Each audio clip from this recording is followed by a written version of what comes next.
At the end of the Second World War, the United States and the Soviet Union emerged as the world's dominant superpowers. Allies during the war, the two nations had conflicting post-war goals. The United States wanted to extend its principles of democracy and capitalism throughout war-weary Europe and to developing third world countries, while the Soviet Union was much more interested in surrounding itself with a buffer of communist nations in Eastern Europe. In addition, the Soviets wanted to expand communism by supporting communist movements throughout the world, particularly in poor nations where communist ideals seemed appealing. The resulting clash between the U.S. and the Soviet Union led to a tense, bitter competition between the two countries for the next 5 decades, the Cold War. While the two countries never actually went to war with each other, they battled indirectly in places around the world. It was this struggle between the United States and the Soviet Union that brought the world as close as it's ever come to a full-scale nuclear war.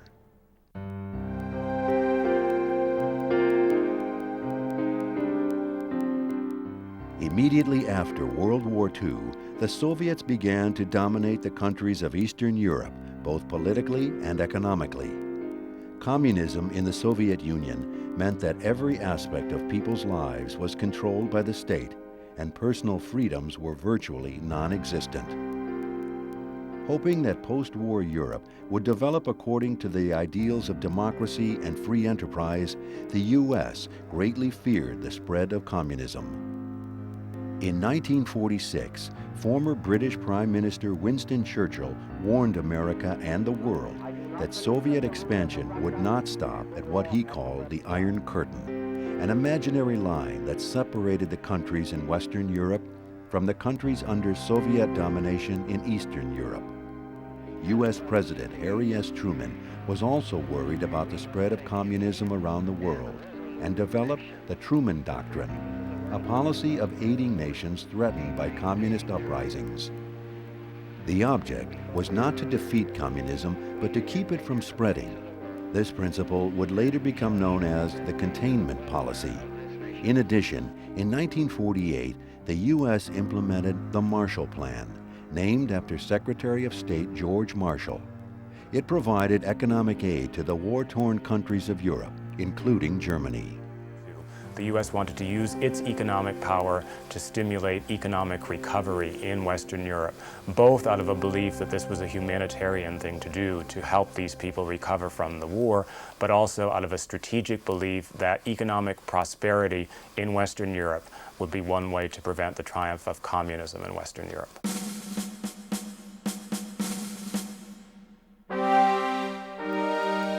The first direct confrontation between the U.S. and the Soviet Union came shortly after the end of World War II.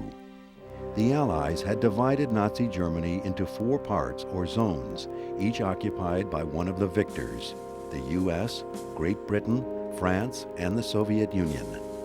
The U.S. and its Western allies wanted a rebuilt, unified Germany. But Joseph Stalin, the Soviet leader, disagreed. Germany had invaded Russia through Eastern Europe during both world wars. The Soviets wanted a powerless Germany that could never attack again. In 1948, tensions flared when the United States, Britain, and France prepared to allow their zones to merge into a single country, West Germany. This creation of a free Germany would also include the western part of the former German capital of Berlin, even though the city lay deep within the Soviet zone in Eastern Germany.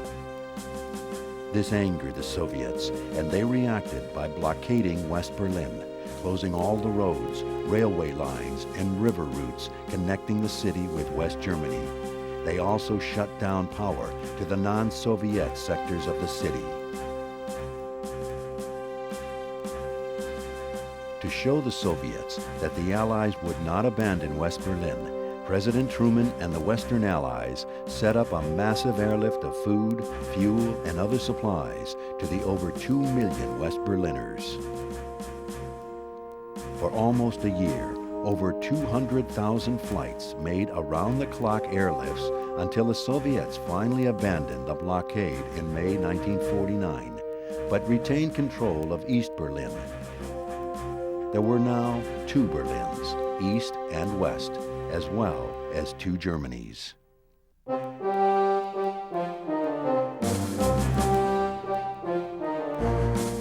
The United States was not alone in fearing Soviet aggression and the spread of communism. In 1949, the U.S. joined several Western European countries and Canada to form the North Atlantic Treaty Organization, or NATO, an alliance designed to safeguard Western Europe against Soviet attack. The treaty provided that if one member was attacked, it was considered an attack on all the member nations. NATO also encouraged political, economic, and social cooperation among its Western European members. In response to NATO, in 1955 the Soviet Union formed its own alliance, called the Warsaw Pact, with the countries under its domination in Eastern Europe. Like NATO, the Warsaw Pact was a mutual defense treaty.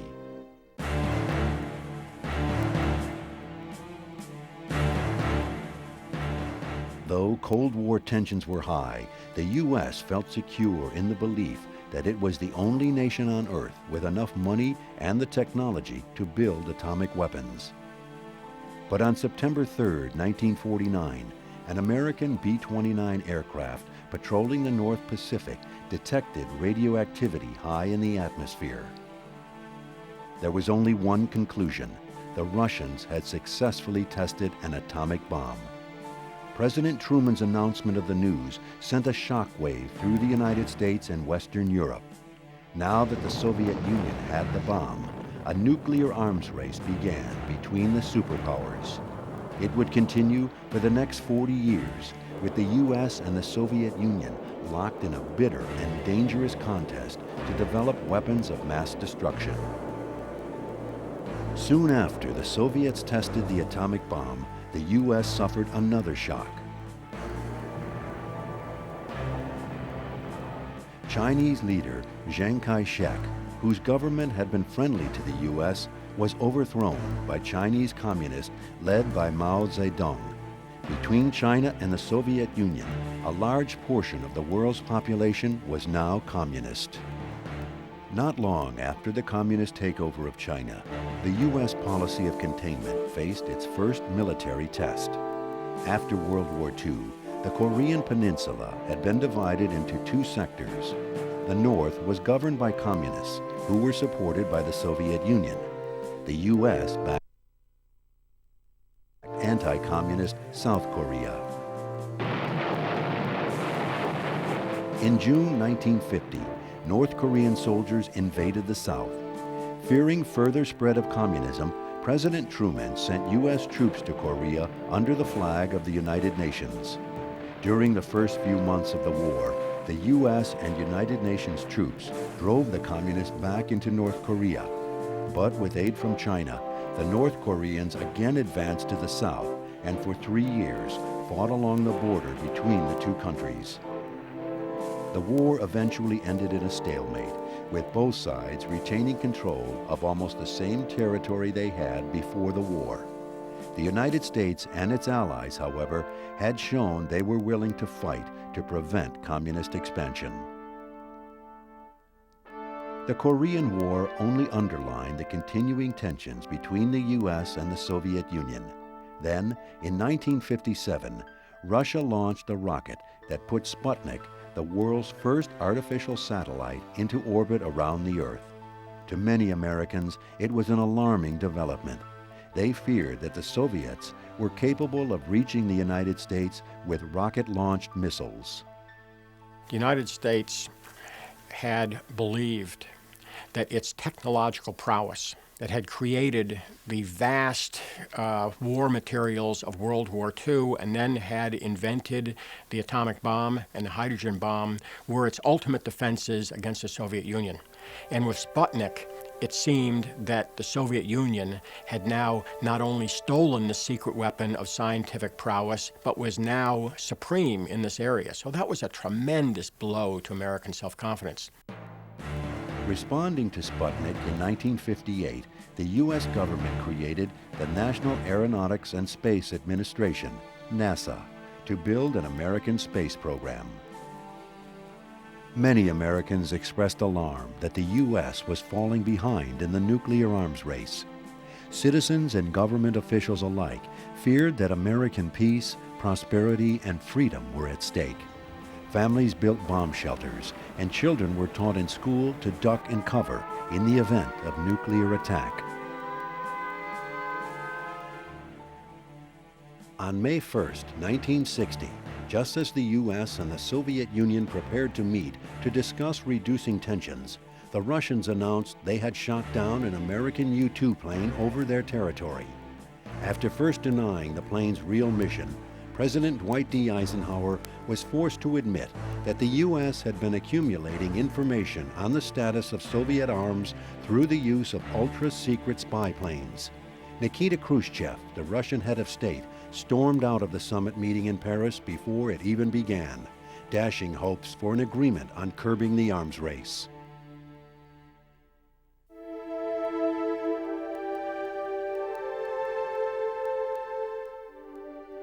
In the years since the division of Germany, West Germany had flourished as a democratic, capitalist country, while life in communist East Germany had declined.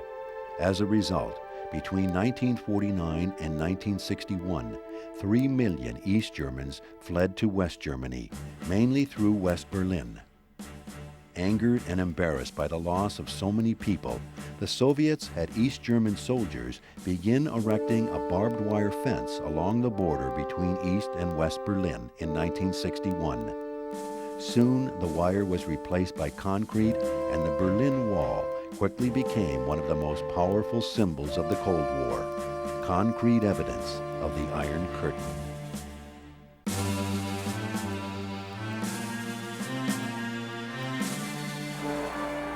In 1959, during the waning years of the Eisenhower administration, Fidel Castro led a revolution in Cuba, 90 miles off the southern tip of Florida, that evolved into the first successful communist revolution in the Americas. In response to Castro's takeover of several U.S. companies, the U.S. government instituted an embargo against Cuba. Castro began accepting both economic and military aid from the Soviet Union.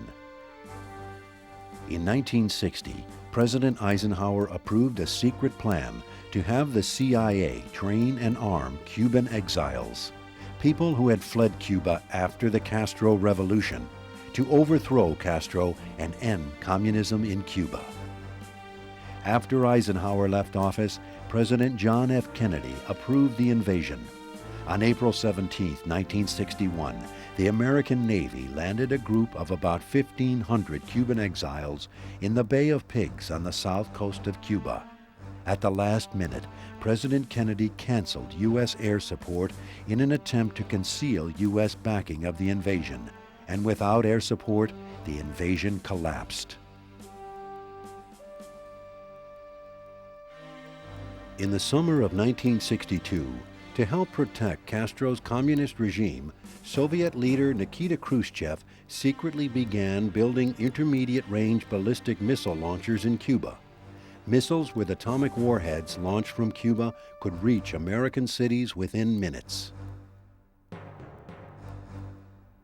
After an American spy plane revealed the construction of the missile bases in Cuba, President Kennedy demanded that they be dismantled and returned to the Soviet Union.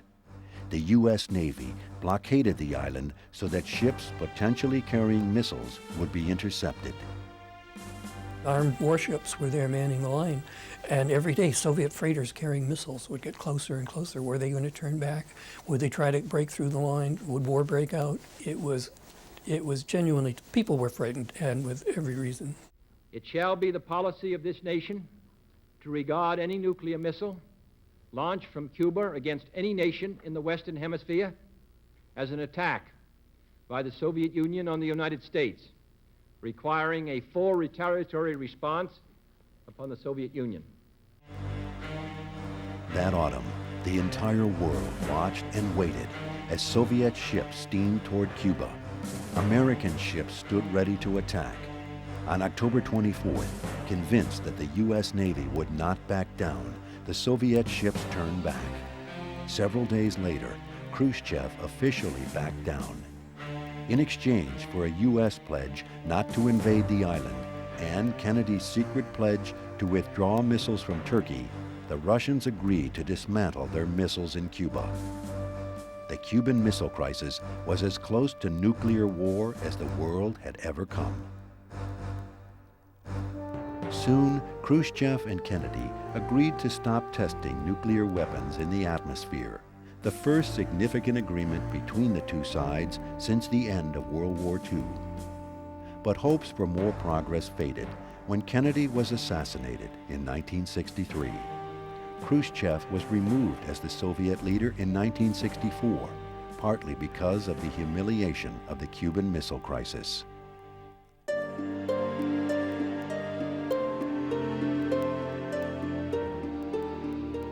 Since the Eisenhower administration, the U.S. had subscribed to the domino theory, the idea that if one country fell to communism, other neighboring countries would soon follow.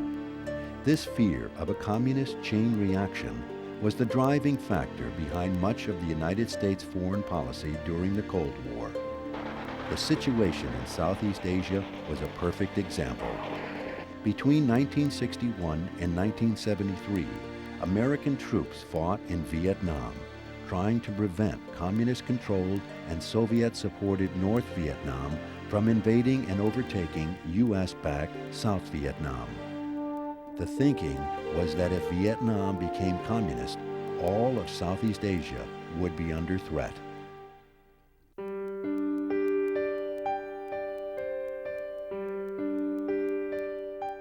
President Richard Nixon, who'd been elected in 1968, came to believe that it was time to loosen the American Cold War policies that had been in place since the 1940s. The U.S. entered a period of détente, a thawing in the Cold War. As part of this détente, Nixon made an unprecedented trip to Communist China in 1972, paving the way for eventual recognition of the mainland government, something the U.S. had refused to do since 1949. Only 3 months later, Nixon went to Moscow in a further move to ease Cold War tensions. There he concluded the first substantial arms control treaty with the Soviet Union called SALT I, for Strategic Arms Limitation Treaty. It was the beginning of a series of arms control agreements between the two superpowers over the next 20 years.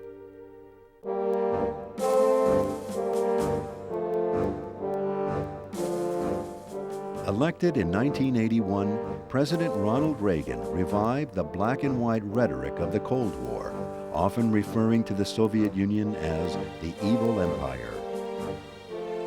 Reagan also applied his anti-communist beliefs toward Latin America. The United States had long considered South America to be part of its sphere of influence. Now, Reagan regarded any movement away from America's influence as communist. He strongly supported a military-backed regime in El Salvador by funneling billions of dollars in aid against a leftist reform movement. In Nicaragua, after a revolutionary group called the Sandinistas overthrew the U.S.-backed dictator in 1979, Reagan backed a conservative rebel group called the Contras with weapons and money. Congress opposed Reagan's policies and banned military aid to the Contras. Nevertheless, the Reagan administration continued the operation in secret, diverting money made from illegal arms sales to Iran to fund the Contras. The scandal became known as the Iran-Contra affair. Reagan also vowed to make America's military strong again, pledging, "We must find peace through strength." The cost of building up the military was tremendous. Over a 5-year period, the United States spent $1.5 trillion on defense and helped create a huge budget deficit. Reagan's stepped-up defense spending included funding for the partially space-based Strategic Defense Initiative known as Star Wars. To prevent the U.S. from gaining a military advantage, the Soviets tried to match U.S. defense spending. Already plagued with problems, however, the Soviet economy could not sustain the increased expenditures. Soviet leader Mikhail Gorbachev knew that he could not repair the collapsing Soviet economy without cutting down on military funding, and in 1985, he began a series of summit meetings with President Reagan. In 1987, Gorbachev and Reagan signed the Intermediate Nuclear Force Treaty, or INF, an agreement to dismantle short and medium-range nuclear missiles.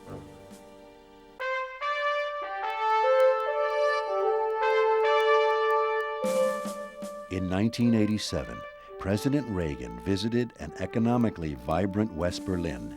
He stood at the Berlin Wall and challenged Mikhail Gorbachev. General Secretary Gorbachev, if you seek peace, if you seek prosperity for the Soviet Union and Eastern Europe, if you seek liberalization, come here to this gate.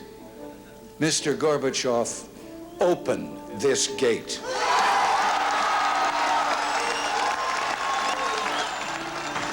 Mr. Gorbachev, tear down this wall. Gorbachev seemed to be moving the Soviet Union in a different direction than previous Soviet leaders. He instituted glasnost, a policy of political openness.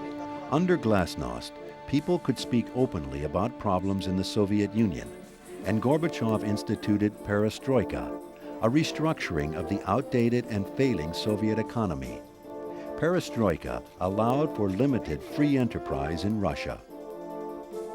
The spirit of glasnost and perestroika stirred the people of Eastern Europe to end communist regimes peacefully. Thousands of East Germans went to Czechoslovakia, hoping to get visas to go to West Germany.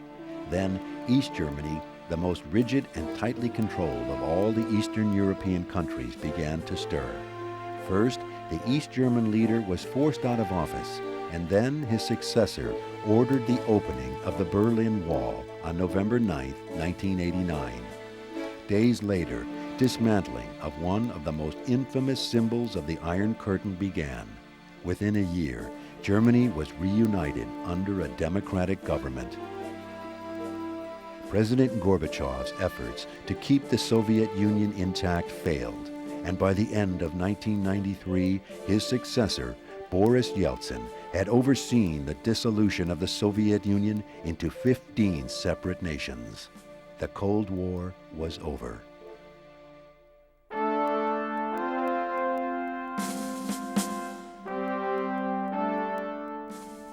The rapid collapse of the Soviet Union and the sudden end of the Cold War left the U.S. and Western Europe scrambling to reshape a new world in which democracy and capitalism would flourish. But change did not reach everywhere. The liberalizing movement that had swept through Eastern Europe and the Soviet Union was stopped cold in China. In 1989, student protesters staged a massive demonstration in Tiananmen Square in Beijing, demanding democracy. The government crushed the demonstration and killed many of the protesters. The Chinese response was very much in line with the traditional response of the Chinese government to domestic political dissent. Don't tolerate it. In Yugoslavia, the winds of change brought chaos. Under communism, Yugoslavia had been made up of separate republics, including Slovenia, Croatia, Serbia, and Bosnia-Herzegovina. Once centralized authority was gone, old rivalries flared up and a bloody and bitter civil war erupted. The war in Bosnia quickly degenerated into a brutal terrorist campaign called ethnic cleansing, in which Serbs forced thousands of Bosnian Muslims into detention camps and killed thousands more. In 1998, Serbs and Muslims negotiated a peace accord under the supervision of the United States, but fighting in the region had been so brutal that the UN established a war crimes tribunal to address atrocities committed during the war, including charges against former Yugoslavian President Slobodan Milosevic, of murder, torture, and other crimes against humanity. What happened in the old Yugoslavia was just one example of how the Western powers struggled to find an effective way of dealing with international crises once the Cold War came to a sudden end. Even the United States, in effect the winner of the Cold War, found it difficult to adjust. The common enemy of Soviet communism, which had for so long provided the U.S. with a clear-cut objective in terms of foreign policy, was gone. The quick end to the Cold War left the United States as the world's one superpower. And as the 21st century dawned, America struggled to redefine itself in its dealings with the rest of the world.